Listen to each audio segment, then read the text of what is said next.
é o Evangelho, é a vida, é o sentido, é o significado, é a alegria de Deus explodindo no coração.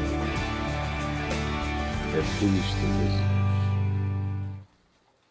E hoje eu quero ler no Evangelho de Lucas, quando Jesus enviou 70 dos seus seguidores para irem de cidade em cidade, pregando, precedendo antes que ele ali chegasse, preparando o caminho,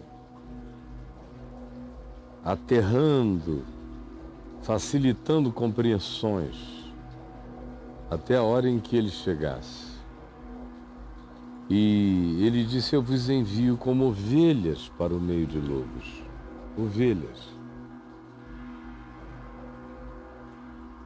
Quem é que envia ovelhas para o meio de lobos?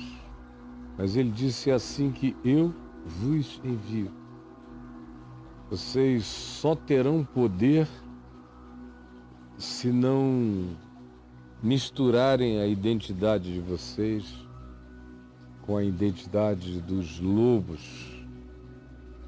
Porque a grande tentação para ovelhas é ganharem o poder devastador, predador dos lobos. Quase toda ovelha gostaria de ter o poder dos lobos.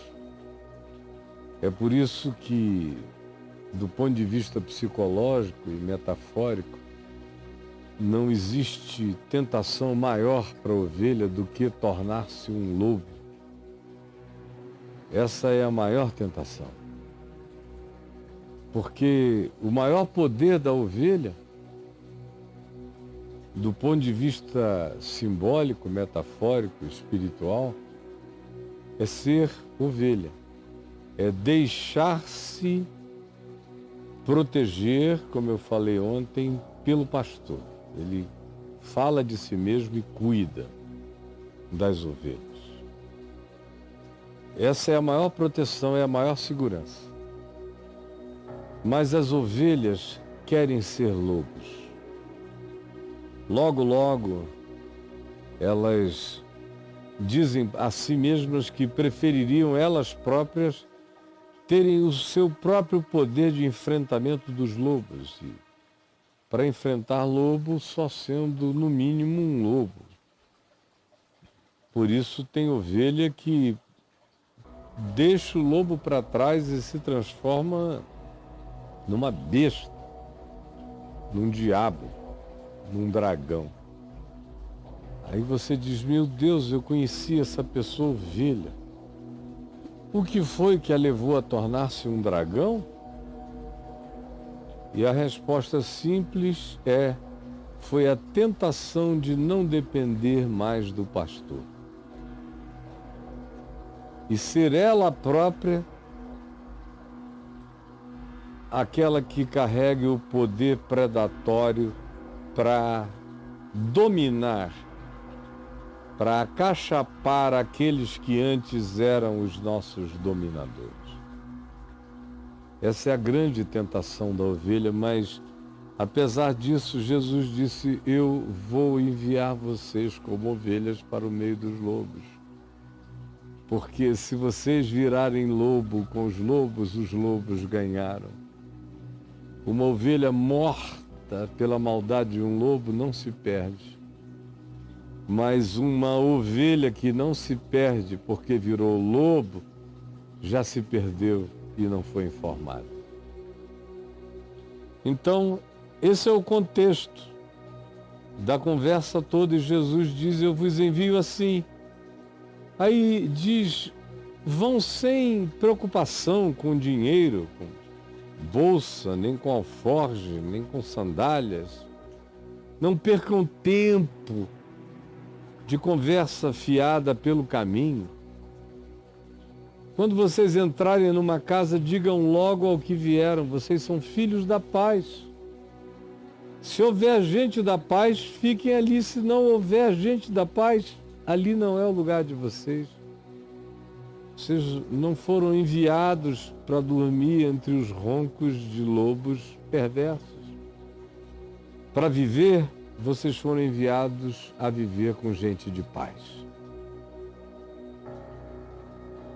E aonde quer que vocês sejam bem recebidos, comam de tudo o que seja oferecido e abram o coração de vocês, deem o que só as ovelhas têm.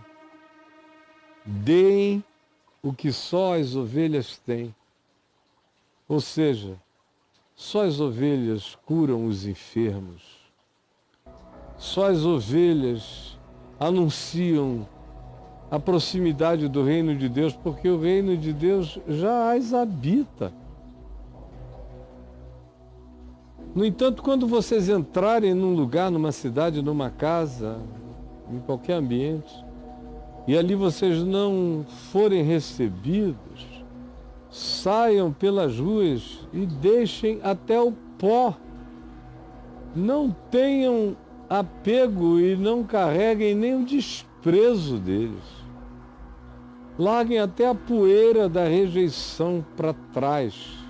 Sacudam, sigam limpos desse tipo de memória, desse tipo de amargura. Apenas digam: o reino de Deus esteve no meio de vocês e vocês o rejeitaram. Mas então sigam. E eu digo a vocês, Jesus fala, que naquele dia haverá menos rigor para Sodoma do que para essa gente, para essa casa, para essa cidade, para essa família, para esses indivíduos que rejeitaram gente boa de Deus. Olha só que coisa séria. Jesus disse: haverá menos rigor para Sodoma. Sodoma é conhecida na religião, no ambiente religioso, pelo que depois se convencionou chamar de sodomia, que seria o ato de se ter relações sexuais anais, de natureza anal. A sodomia. Por quê? Porque supostamente os homens de Sodoma e Gomorra gostavam de sexo anal. Queriam pegar e comer os anjos que tinham entrado na casa de Ló. E como anjo, a cultura associa um anjo a um macho, então, por inferência, a sociedade de Sodoma era uma sociedade de homossexuais que tinham tesão até em anjo. E se eram homossexuais, a tendência deles era sexo anal. Então, daí, se desenvolveu a ideia de que Sodoma e Gomorra eram cidades da sodomia, eram cidades anais. Por isso entraram para os anais. Mas, na realidade, a interpretação que a Bíblia faz de Sodoma e Gomorra é uma outra, como está no livro de Ezequiel, que nos diz que o pecado de Sodoma e o pecado de Gomorra foi o não acolhimento dos anjos do Senhor, foi querer maltratá-los. Era uma maldade tão grande que o coração deles não sabia ser hospitaleiro nem para anjo. Queriam abusar de anjo, maltratar anjo, brincar com o sublime. E vejam como isso faz total sentido com o que Jesus diz aqui, nessa porção do Evangelho de Lucas, quando ele começa a falar de entrar numa cidade ou numa casa e ser recebido. Ou entrar num lugar, numa casa, numa cidade e não ser recebido. e sair dali e não levar nem o pó. Não querer. Não ter nenhum apego à rejeição de nenhuma natureza. Não devolver. Ao contrário, ir. E dizer, vocês rejeitaram o reino de Deus. Porque o que vocês rejeitaram não foram lobos, foram ovelhas. Que vieram em nome da paz, que comeram tudo o que lhes foi dado, que acolheram com gratidão todo o tratamento que nos foi oferecido e como manifestação de quem nós somos, nós curamos enfermos, anunciamos a chegada da esperança eterna para o coração de todo homem. Foi isso que nós fizemos, mas vocês não quiseram. Vocês não receberam, vocês rejeitaram. Por isso eu vos digo, é Jesus, que diante dessa rejeição, desse não acolhimento, ele disse, eu vos digo que naquele dia haverá menos rigor para Sodoma. Que antes de ser a cidade do ânus, é a cidade da não hospitalidade, é a cidade do não acolhimento. Sodomia deveria ser um termo mais bem aplicado para descrever o antagonismo hospitaleiro. Sodomia devia ser o nome a se dar a toda essa rejeição de estrangeiro. Sodomia devia ser sinônimo de xenofobia hostil. Mas a má interpretação dos fatos não se deixa corrigir nem pela interpretação que Jesus faz do significado de Sodoma, porque ele está denunciando a não hospitalidade, o não acolhimento do próximo e diz, naquele dia haverá menos rigor para o não acolhimento de Sodoma do que para essa cidade, família, casa, hostil, preconceituosos, cheios de ódio, cheios de raiva, cheios de hostilidade, cheios de maldade, de perversidade. Haverá menos rigor para a não hospitalidade, para o não acolhimento de Sodoma e de Gomorra em relação aos anjos enviados. Porque, a causa da dureza do coração deles, eles se fecharam para toda visita divina de anjos. Mas Jesus diz, vocês são maiores do que anjos.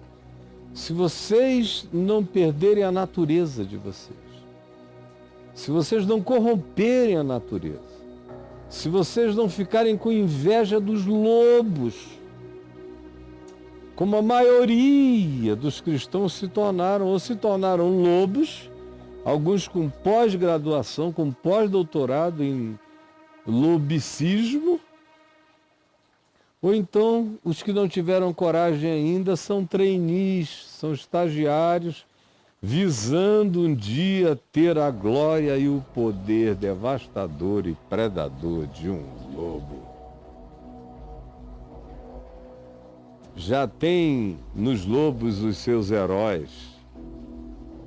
Quem tem nos lobos os seus heróis pode ter certeza de uma coisa, ovelha já não é. Ovelhas que amam lobos, ovelhas já não são.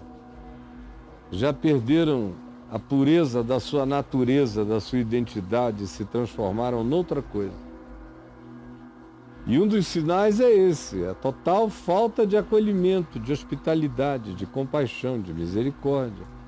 Um dos sinais é esse, dessa sodomia espiritual, que é de fato, de certa forma, essa capacidade, esse desejo perverso de atochar algo no traseiro do próximo. Se o próximo seja o próximo, quem seja. É rejeição, é não hospitalidade.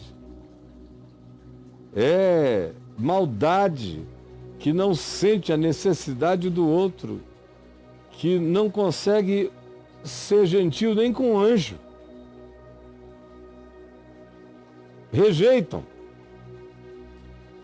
Por isso Jesus disse: a cidade que rejeitar vocês, que chegaram com uma mensagem maior do que a dos anjos que visitaram Sodoma, que chegaram com uma palavra superior a qualquer outra palavra já dita e ouvida. Vocês chegaram anunciando o evangelho do reino de Deus e sendo habitados pelo reino de Deus, curaram enfermos, expeliram demônios, libertaram angustiados, anunciaram a boa nova, o evangelho, a chegada do reino de Deus, mas não obstante, eles não quiseram.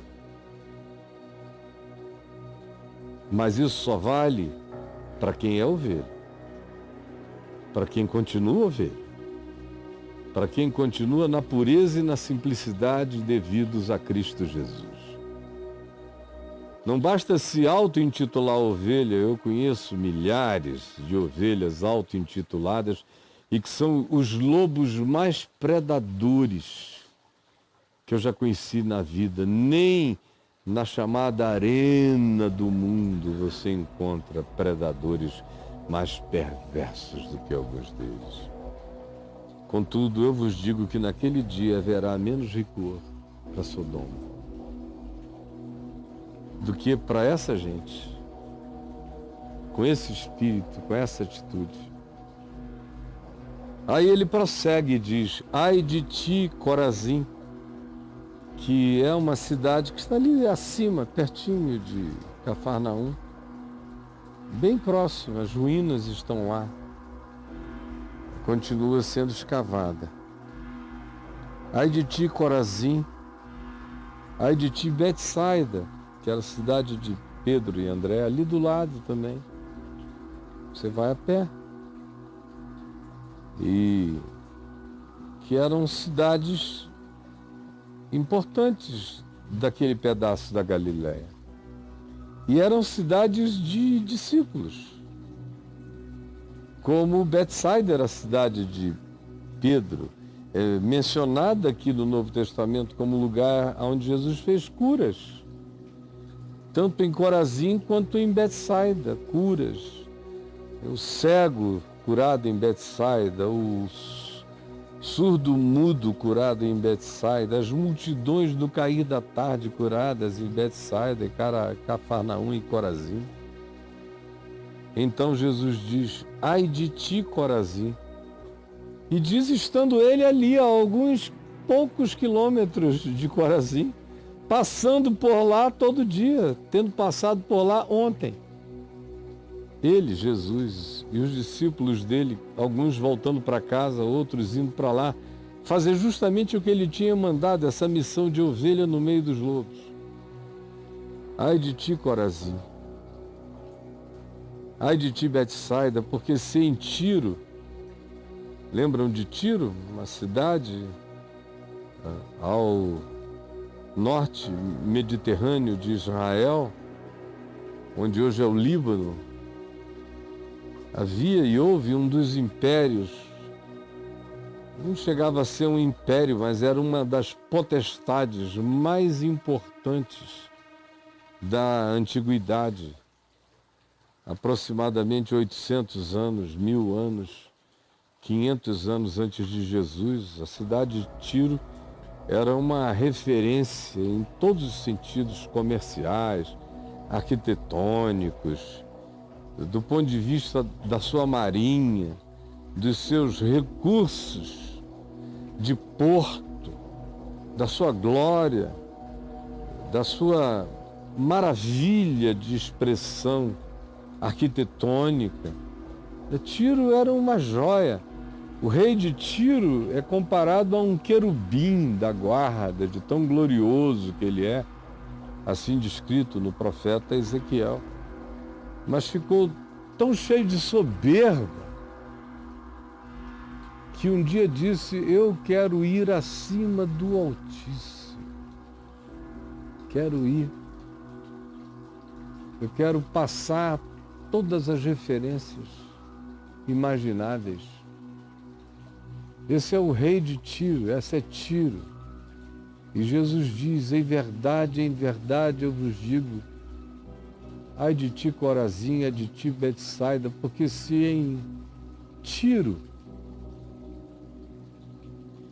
o profeta Ezequiel vai descrever para você a cidade e como o rei de Tiro se transformou numa figura arquetípica do poder da soberba corrompendo corações espirituais e humanos. Tanto é um arquétipo para esse Narciso Supremo, que é o diabo, o antagonista, o Satanás, quanto também é a manifestação daquilo que de diabólico, de soberbo e arrogante pode possuir o coração de um ser humano idiota com poder. Ai de ti, Tiro, ai de ti, Sidom, que tinha a mesma glória por extensão. Ai de ti, haverá menos rigor para Tiro e Sidom do que para Corazim e Betsaida. Muito menos, porque a rejeição de vocês e a arrogância de vocês é maior do que a de Tiro e de Sidom. O rei de Tiro não me conhecia. O rei de Tiro nunca esteve diante de mim. Ele é um dos reis e dos profetas que desejaram ouvir o que vocês ouviram e não puderam. Naquele dia haverá menos rigor para o rei de Tiro, menos rigor para a cidade de Tiro e de Sidom, do que para vocês que ouvem o Evangelho, que conhecem a palavra, que recebem, que têm contato com ovelhas sinceras de Jesus, pregando o Evangelho de Jesus, trazendo nelas o reino de Deus para vocês. Haverá menos rigor. Para aquele que é o arquétipo de Lúcifer no Velho Testamento, o querubim da guarda, orgulhoso, vai ter e ser objeto de menos rigor no juízo do que vocês, que rejeitam aquilo que foi manifesto diante dos sentidos de vocês mais do que da percepção de qualquer outro ser humano anterior na história, por isso vocês não têm desculpas. Tu, Cafarnaum, que era a cidade onde ele estava, a cidade onde ele morou e viveu aqueles 3 anos e meio, onde Pedro vivia. Tu, Cafarnaum, Cafarnaum tinha se tornado um centro de milagres. Aparecida era brincadeira perto de Cafarnaum, porque na Aparecida vai muita gente, mas tem pouco milagre. A rota de Santiago de Compostela, tem muita gente fazendo turismo, mas praticamente nenhum milagre. O Nazaré em Portugal, o Lourdes, onde quer que você queira, onde vai muita gente e tem pouco milagre. Você veja que esses santos são beatificados com base em milagres que acontecem todo dia na casa daqueles que creem no Evangelho e que oram com simplicidade. E não são beatificados em lugar nenhum, porque curar os outros não é sinal de santidade. É só sinal de que você está sob a bondade de Deus. Você e o outro por quem você ora. Então, Cafarnaum, onde as filas eram feitas, onde boa parte das descrições dos milagres dos evangelhos acontecem, é a capital do milagre, onde Jesus morou. Vocês vejam como o CEP não muda nada, proximidade não faz diferença. E ver milagres não transforma o coração de ninguém necessariamente. Tu, Cafarnaum, elevar-te-ás porventura até o céu? que Jesus compara Cafarnaum com o rei de Tiro, que queria ir acima dos céus, ficar acima do Altíssimo. Jesus está dizendo a Cafarnaum: vocês acham que porque houve tanto milagre entre vocês, vocês são especiais assim? Que isso é uma validação para que vocês que receberam os milagres desprezem a palavra do Evangelho que transforma a mente e o coração? Tu, Cafarnaum, elevar-te-ás porventura até o céu, como rei de Tiro? Descerás até ao inferno, isso eu te digo. Se continuares com esse coração tão próximo que ficou absolutamente distante. Se tu continuares com esse coração tão próximo que de tão próximo ficou abismalmente distante. Porque o princípio é esse, Jesus disse. Quem vos der ouvidos, com base nisso que eu vivi e vivo, buscando ser uma ovelha. Uma ovelha que, quando é ovelha do rebanho, ouve a voz do pastor e só segue a voz do pastor, se transforma também no embaixador de Cristo, se transforma também no ministro de Deus, se transforma também nisso tudo exclusivamente. Se for ovelha e se mantiver ovelha, seguindo e ouvindo exclusivamente a voz do pastor. Então, a esses que assim forem e que assim sejam e que assim se comportem no mundo, em nome do Evangelho, de verdade e dos vera, Jesus diz: a esses eu digo, quem vos der ouvidos, ouve a mim. Ouve a mim. Por isso eu sou tão exigente em relação aqui, desde jovem. Se eu estou ensinando alguma coisa do Evangelho para alguém, eu não admito distração nem brincadeira. O cara está tendo uma chance maravilhosa. E eu me levo a sério em relação a aproveitar as chances que a vida me dá de, como uma ovelha de Jesus, entrar nas casas dos filhos das pais, daqueles que têm desejo de vida, desejo de Deus no coração. E creio que, sendo eu uma ovelha que só repete a voz do pastor, creio que quem me ouve, ouve a Jesus. E creio que aquele que me rejeita por causa do Evangelho, rejeita a Jesus.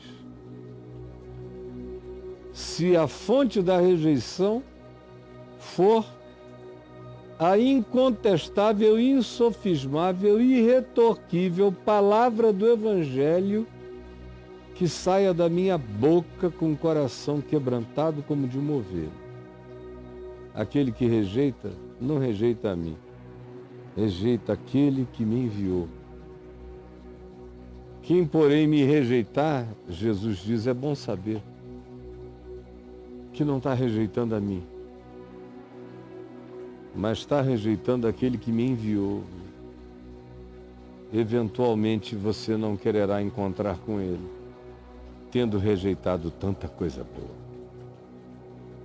Rejeitado ovelhas mansas de Deus, rejeitado palavras de paz, rejeitado uma vida de pacificação, rejeitado a simplicidade que gosta de ser acolhida e acolhe a qualquer um com amor, com inclusão, rejeitado a oportunidade da graça se manifestando como cura, como milagre, como libertação mental, espiritual, como chegada de Deus entre os homens. Rejeitado. Quem quer que tendo recebido tanta coisa boa, genuína e verdadeira, rejeite, só pode ser um lobo, só pode ser um diabo, só pode ser uma sombra densa da treva. Porque é inexplicável. É inexplicável que você odeie tanta coisa boa. Senhor Jesus, esse é o mistério da iniquidade, que sendo apresentados a tanta coisa boa, os homens ainda rejeitem a tua palavra, a mensagem, os mensageiros que chegam como ovelhas anjos e anjos ovelhas e que se comportam como Deus em Cristo se manifestou entre nós. Agora, bate em todo mundo com a tua vara, o teu cajado. Fere as ovelhas que estão se corrompendo, para que no quebrantamento elas se arrependam de estarem se tornando lobos ou invejando os lobos. É o que eu te peço, por mim e por todos os meus irmãos e minhas irmãs queridas, em nome de Jesus. Amém e amém.